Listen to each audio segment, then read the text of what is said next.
Hello दोस्तों, कैसे हैं। दोस्तों, बहुत पुरानी बात है। एक गांव में एक बच्चे ने जन्म लिया। जब वो जन्म लेता है तो वो बहुत सुंदर होता है, लेकिन उसके हाथ पर एक नीला निशान बहुत बड़ा सा होता है। पंडितों ने भविष्यवाणी की, पंडितों ने बताया कि ये बच्चा बहुत भाग्यशाली है और ये आगे जाके जब ये 14 साल का होगा तो ये राज करेगा और किसी राजकुमारी से शादी करेगा। अब कुछ टाइम बाद वहाँ पर एक राजा, उसी राज्य का राजा घूमता हुआ उधर से निकल रहा था। वहाँ पर एक बुजुर्ग आदमी बैठा था। उस गांव में उस राजा को कोई जानता नहीं था। वो बुजुर्ग आदमी के पास खड़ा होता है, उससे बातें करने लगता है। बातों बातों में बुजुर्ग आदमी उस बच्चे के बारे में राजा को बता देता है कि पंडित, एक बहुत सुंदर बच्चे ने हमारे गांव में जन्म लिया है और वो बहुत भाग्यशाली है। उसके हाथ पर नीला निशान है और वो 14 साल में किसी राजकुमारी से विवाह करेगा और राज करेगा। राजा को बड़ा गुस्सा आता है कि एक गरीब घर का लड़का और राज करेगा, मेरी बेटी से शादी करेगा। अब वो कहता है उस बुज़ुर्ग आदमी को, क्या तुम मुझे उसका पता बता सकते हो। वो कहता है हाँ, क्यों नहीं।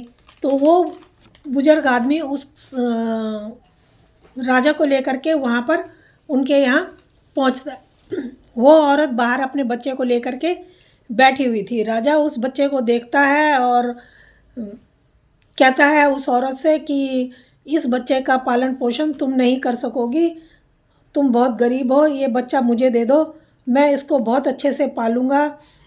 और वो मना कर देती है। फिर राजा एक मोहरों की पोटली उस आदमी के आगे, उस औरत के आगे करता है और कहता है तुम ये धन रख लो, अपना पालन पोषण ठीक ढंग से करो और ये बच्चा मुझे दे दो, मैं इसका पालन पोषण बहुत अच्छे से कर दूंगा। तो राजा के ठाट बाट देखकर वो सोचती है ये कोई बड़ा आदमी है और इसकी किस्मत तो लड़के की बहुत अच्छी है, तो हो सकता है इसकी किस्मत में यही लिखा हो। वो राजा को अपना बच्चा दे देती है। राजा के दिल में तो पाप था। वो आगे जाता है, एक लकड़ी का बॉक्स खरीदता है और उसमें बच्चे को डाल के और वो पानी में बहा देता है। वो सोचता है आगे जाके ये दम घुटने से इसकी मौत हो जाएगी और ये मर जाएगा। आगे जाता है, एक मछुआरा नदी में वहाँ पर मछलियाँ पकड़ रहा था, उसको वो मिल जाता है।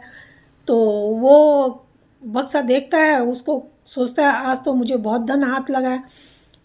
खोल के देखता है तो उसमें एक बच्चा था जो मैले कुचैले कपड़े पहन के वहाँ पर लेटा हुआ था, छोटा सा।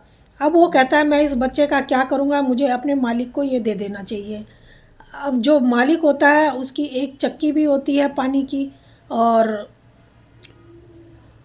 वो मियाँ बीवी होते हैं, उनका कोई बच्चा नहीं हो रहा होता है। अब वो मालिक को जब लाके वो बच्चा देता है, वो उस बच्चे को रखते हैं और बहुत खुश होते हैं। उस बच्चे का पालन पोषण वो करने लगते हैं। जब वो उस बच्चे का पालन पोषण कर रहे थे तो वहाँ पर कुछ टाइम हो जाता है, ऐसे ही पालन पोषण करते हुए लड़का बड़ा हो जाता है। अब वो 14 साल का हो गया था।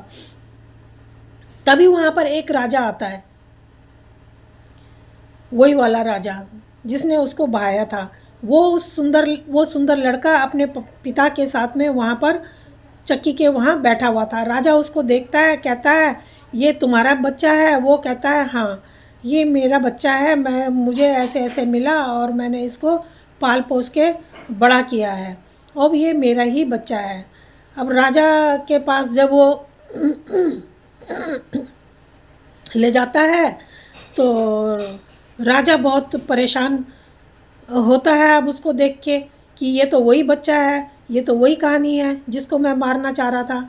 अब राजा उस बच्चे को लेता है, कहता है कि मुझे बहुत अर्जेंट काम है और रानी के पास मैंने ये मैसेज भिजवाना है, ये चिट्ठी लिख के देता है, और क्या मेरी रानी के पास ये बच्चे को भेज दोगे, मैं तो उसके बदले तुम्हें सोने की मोहरें दूंगा। वो लड़का भी खुश हो जाता है और वो आदमी भी खुश हो जाता है कि सोने की मोहरें हमें मिलेंगी। अब वो सोने की मोहर लेता है और वो लड़का चिट्ठी लेके फटाफट वहाँ से निकल जाता है। राजा ने उसमें लिखा होता है चिट्ठी में कि इस जो भी ये लड़का तुम्हारे पास पहुँचे तुरंत ही इसको मार देना और मेरे आने से पहले इसको मार देना और इसको कहीं दूर दफना भी देना। अब रानी जो होती है वो जब वो वहाँ जा रहा होता है रास्ते में तो उसको वो भटक जाता है लड़का, क्योंकि वो कभी घर से बाहर नहीं निकला होता है।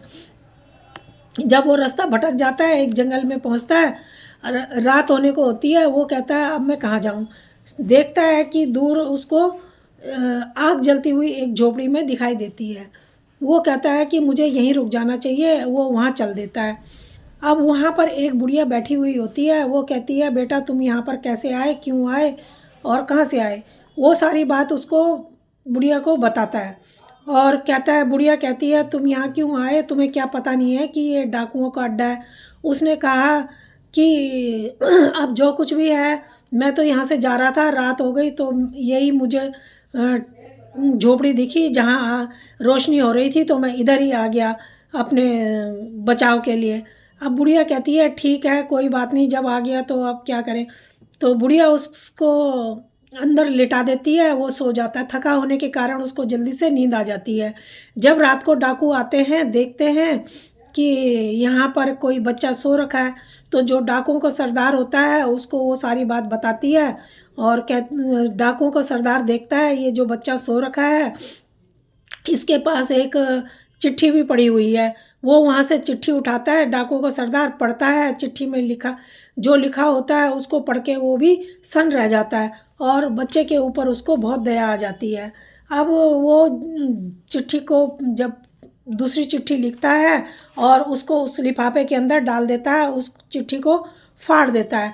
उसमें वो लिखता है कि इस जैसे ही ये महल में पहुँचे तुम्हारे पास, तुम इस चिट्ठी को पढ़ते ही इसकी शादी फटाफट राजकुमारी से करवा देना और इसका खूब आदर सत्कार करना।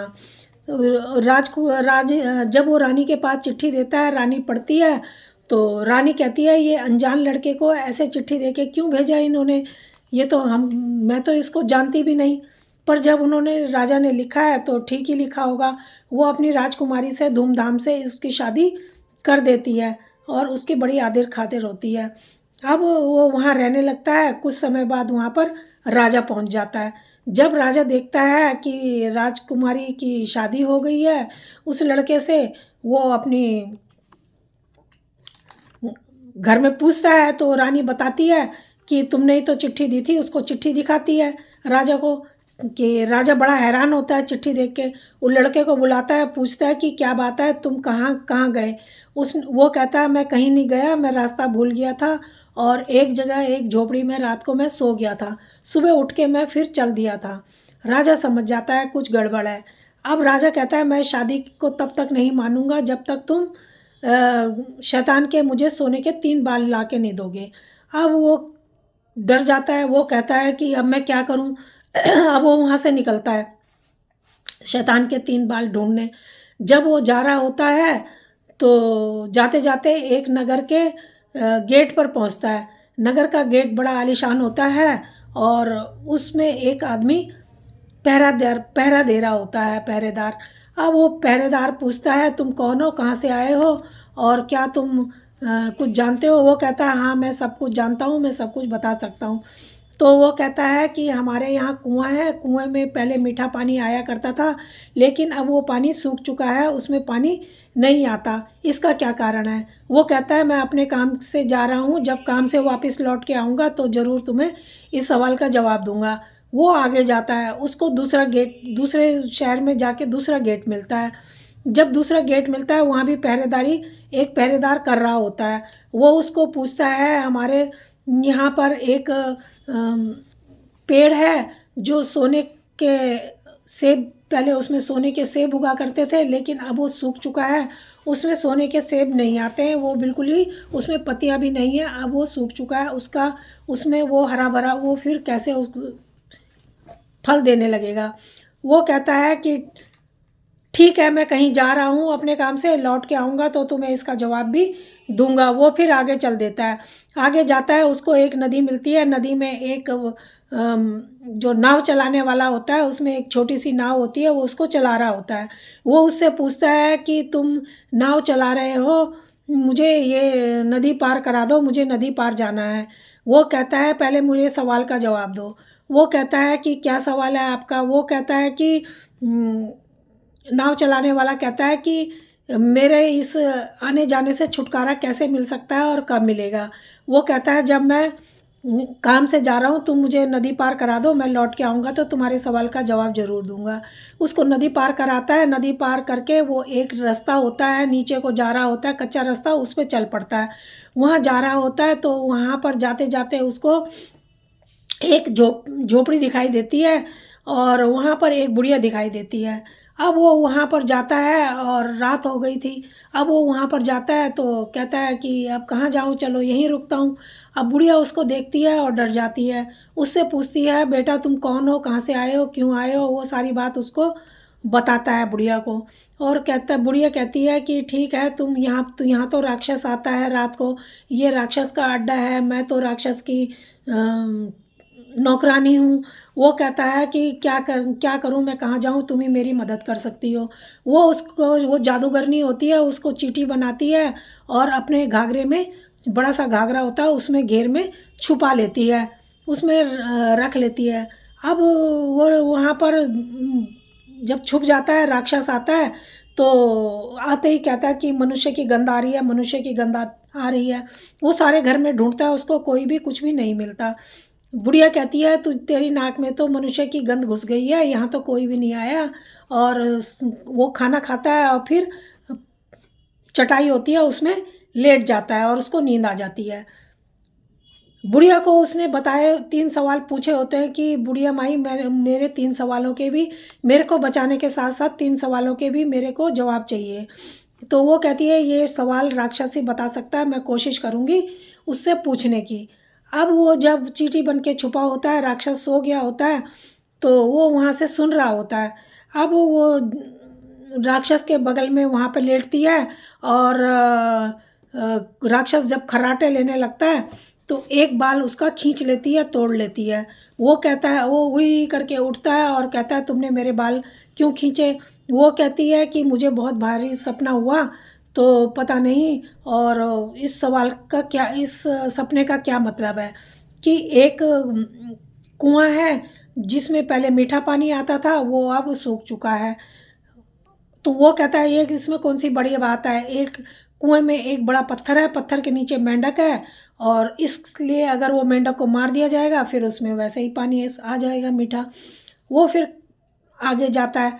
आगे जाके फिर उसको वो दूसरा दरवाज़ा मिलता है जिसमें सेब वाला होता है। वो वहाँ का फिर पूछता है तो बुढ़िया उसका दूसरा बाल तोड़ती है। दूसरा बाल तोड़ती है तो वो फिर चिल्लाता है कि अब क्या हुआ? वो कहती है मुझे फिर सपना हुआ और अब सपने में आया है कि एक नगर में एक सेब का पेड़ है जिसमें सोने के फल आते थे और अब वो सूख चुका है। वो कहता है इसमें कौन सी बड़ी बात है, उसकी जड़ के नीचे एक मोटा चूहा है जो उसकी जड़ों को काट रहा है, इसलिए वो सूख रहा है। उस चूहे को मार दिया जाएगा, वो फिर उसी तरीके से कुछ दिन बाद हो जाएगा। अब वो फिर लेट जाता है, फिर उसको नींद आ जाती है। फिर वो उसका एक बाल तोड़ती है। अब वो जब बाल तोड़ती है वो फिर कहता क्या बार बार मेरे को परेशान कर रही हो, सोने क्यों नहीं दे रही हो? वो गुस्सा करता है। वो कहती है मेरे को सपना आए जा रहा है, मैं क्या करूं? आज फिर मेरे को अभी फिर सपना हुआ है कि एक नाविक है, वो बार बार इधर उधर जा रहा है और उसको उससे छुटकारा नहीं मिल रहा, कैसे मिलेगा? वो कहता है इसमें कौन सी बड़ी बात है, वो किसी के हाथ में जब चप्पू दे देगा वहाँ से चला जाएगा तो उसका छुटकारा मिल जाएगा। अब वो लड़का जो चींटी बना था वो सब कुछ सुन रहा था। फिर वो राक्षस सो जाता है, इतने में सुबह भी हो जाती है। अब बुढ़िया उसको अपने घाघरे से निकालती है और कहती है तुमने सब कुछ सुन लिया होगा अपने कानों से, अब ये 3 बाल लो और तुम यहाँ से फटाफट निकलो। अब वो सोने के बाल लेके वहाँ से निकलता है। फिर उसको वो नाविक मिलता है। नाविक मिलता है तो उसको वो बताता है कि तुम किसी के हाथ में जब चप्पू दे दोगे तो तुम्हारा आना जाना छूट जाएगा। फिर वो आगे जाता है, उसको सेब वाला गेट दरवाज़ा मिलता है। अब सेब वाला दरवाज़ा मिलता है, वहाँ वो फिर पूछता है पहरेदार, वो उसको बताता है कि इसकी जड़ के नीचे मोटा चूहा रहता है, वो उसकी जड़ों को काट रहा है, तुम उसको मार दो तो उसमें फिर वो फल देने लगेगा। फिर वो आगे जाता है, आगे जाके फिर उसको कुएं कुएं वाला गेट मिलता है। वहाँ जाके दरबारी पूछता है तो वो उसको फिर बताता है कि इसमें नीचे पत्थर है, पत्थर के नीचे मेंढक है, अगर उसको मार दिया जाएगा तो फिर उसमें मीठा पानी आ जाएगा। फिर वो आगे जाता है, वो सोने के बाल लेके महल में जाता है, राजा को देता है। राजा फिर हैरान हो जाता है, कहता है ये तो बड़ा चालाक लड़का है, ये कहाँ से बाल लेके आ गया, मैंने तो इसको मौत के मुंह में भेजा था। अब वो राजा कहता है तू कहाँ से लाया, मेरे को सारी बात बता। फिर वो कहता है कि मैं वहाँ ऐसे उस जगह गया था और वहाँ पर एक नाविक मिला, और नाविक नाव पार, मैंने नाव पार की, नदी पार की नाव से, और मैं वहाँ तो वहाँ जाके मुझे ये बाल मिल गए। तो राजा होता है लालची और घमंडी, वो उसको बहुत लालच आता है कि वो कहता है मैं भी ला सकता हूँ। वो लड़का कहता है हाँ ज़रूर ला सकते हो। वो कहता है लेकिन तुम्हें वहाँ जाके वो जो चप्पू चला रहा होगा उससे चप्पू लेना होगा और ख़ुद चप्पू चलाना होगा, तब तुम वहाँ से बाल ला सकते हो। राजा कहता है ठीक है। अब राजा जाता है और उस नाविक के हाथ से चप्पू लेता है और खुद नाव चलाने लगता है। वो जो नाविक होता है वो वहाँ से वापस आ जाता है। अब वो जो राजा होता है वो इधर से उधर नाव चलाता ही रह जाता है और वहीं फंस जाता है, और वो लड़का राजकुमारी के साथ में आराम से रहने लगता है, उससे अपना वो राजपाट देखने लगता है, और सब उसकी जो प्रजा होती है वो उससे खुश होती है। तो दोस्तों ये कहानी कैसी लगी? अगर अच्छी लगी हो तो प्लीज़ लाइक और सब्सक्राइब ज़रूर करना। धन्यवाद।